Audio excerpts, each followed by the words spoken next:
Hello everyone. Here we have an image with some strange markings, silvering or mirroring, and we're going to try and remove this from the image but still find and retain as much detail underneath those areas and see if we can recover this information. So how did we go from a start image to a changed image?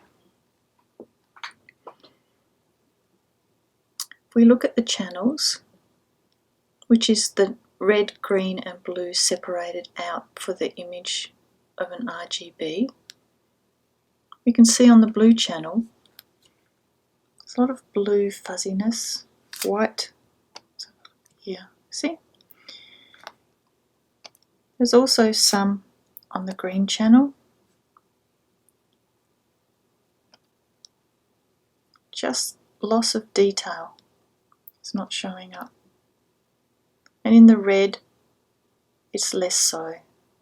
Now in some very degraded images, you might need to use just the red channel and extract that and completely discard the image that is recorded on the blue and green sections because that has no detail in it.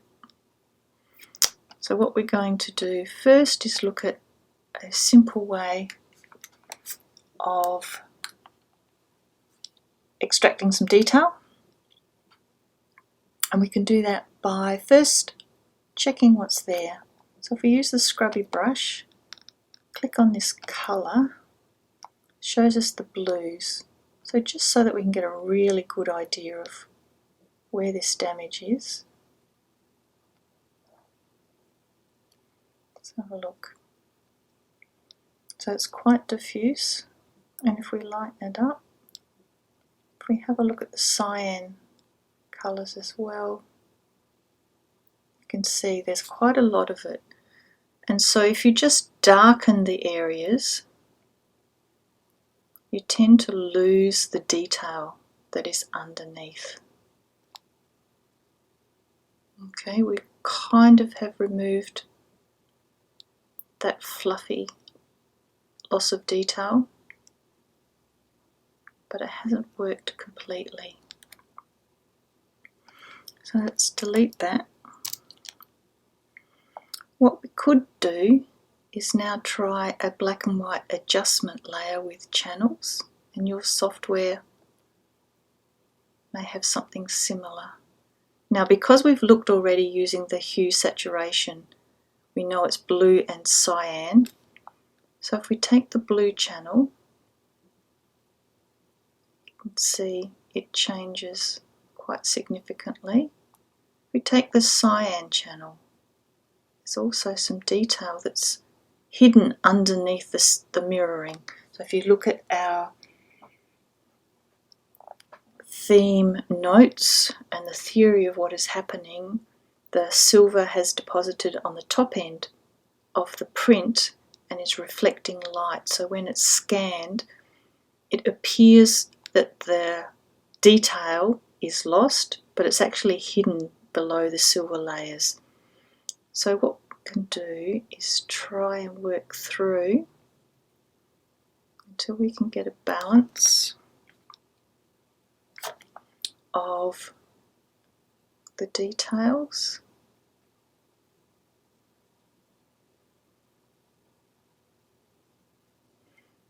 Now we knew there was a bit of discoloration. Let's have a look back at the original. There is still some yellow discoloration that would not have been there. So we're going to try and work for a nice mid-tone for the skin, because we're going to colour the skin. That gives some detail and balance. I think the magenta has anything, so it doesn't matter what you choose. It's not going to really change anything there. Let's have a final quick look.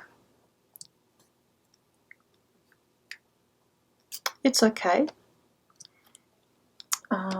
What we could now do is add an adjustment layer. Now my default in Photoshop is set to show per channel enhancement, and you may have it set separately. So if you hold down Option on the, when you click the auto, hold down Option and click, and you can select whatever default that you like there. So that's my preference in preparing for colorizing, and sometimes I'll even go through and just refine it because it can be a little bit harsh on the auto settings.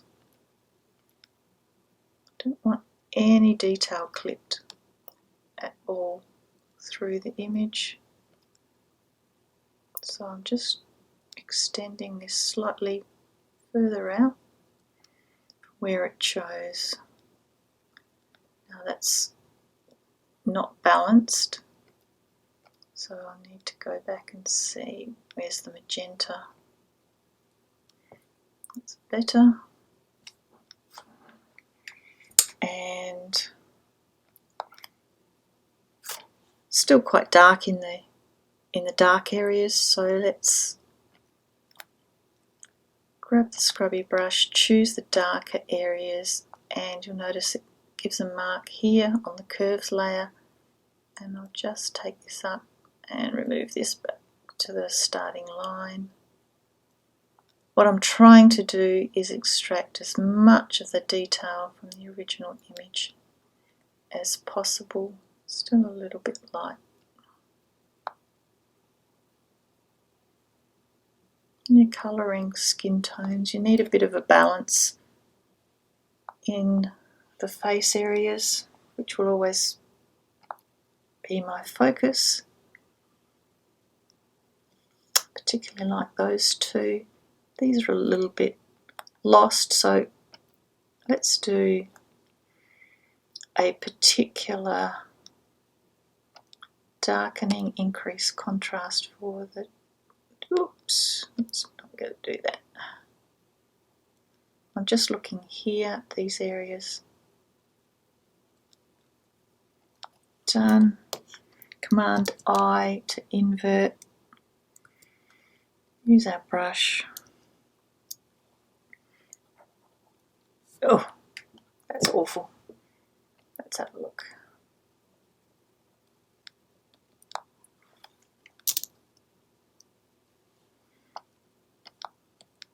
That's better. And then we can just make sure that it's a black and white on top. So that's my first approach.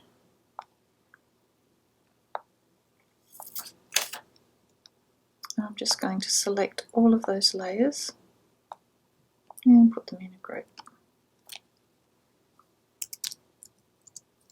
So that's my second change. Now, there's another way in Photoshop using an area that you may not have used previously. Here we have the same image. What I'm going to do is create a colour mask, because we know this damage is bluish silver cyan colours, and we're just going to delete the bluish damaged area from the other channels. So what we will do is go to Image, Calculations. You may never have used this before. We're going to create a mask using the channels. So I'll go through this slowly because it can be quite confusing. Use your source and the layer that we have the image on. The red channel, our source is still the same layer, same image, same layer. We're going to do the blue channel. We're going to subtract. So you can see now, in the same way as working with masks, we've got white showing that it is a mask. Don't need to turn anything on.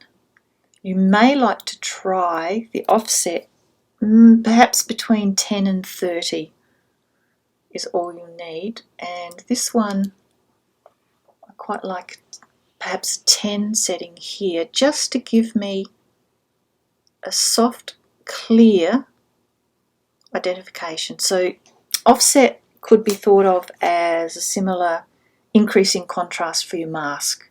Okay, so what we're going to do is leave new channel as the outcome, and it's going to create an alpha channel or a temporary channel in Photoshop. So we click OK.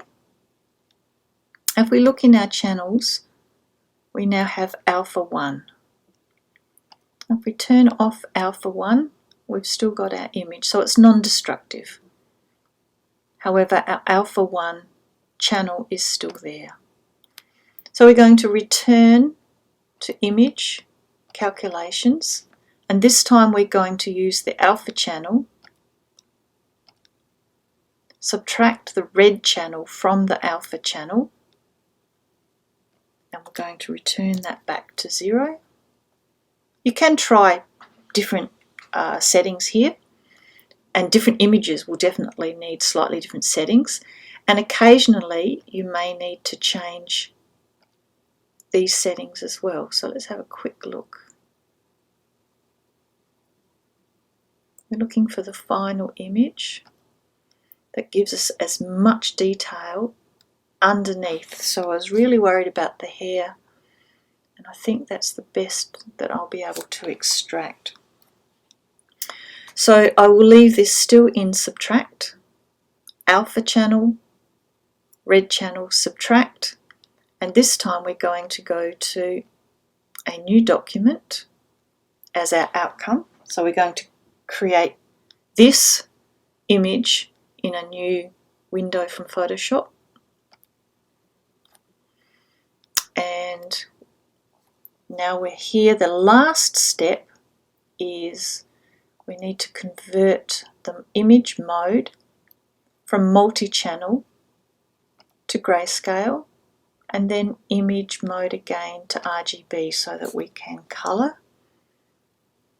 I quite like the definition that is here, but once again, in preparation, I will often just do that. Maybe it's a bit strong, so we could drop it back a little bit. Still looking for dimension, light and shade in those skin tones, but I think we've extracted the best that we can. And just because the other one had this, let's do the area over here in a local contrast, increase in contrast.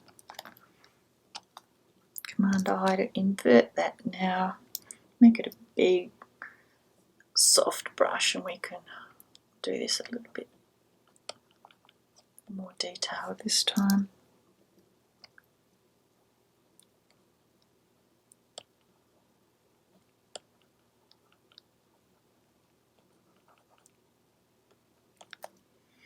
So there we have an image that has extracted the detail that seemingly was not there originally. And that's how you fix silvering using those two methods.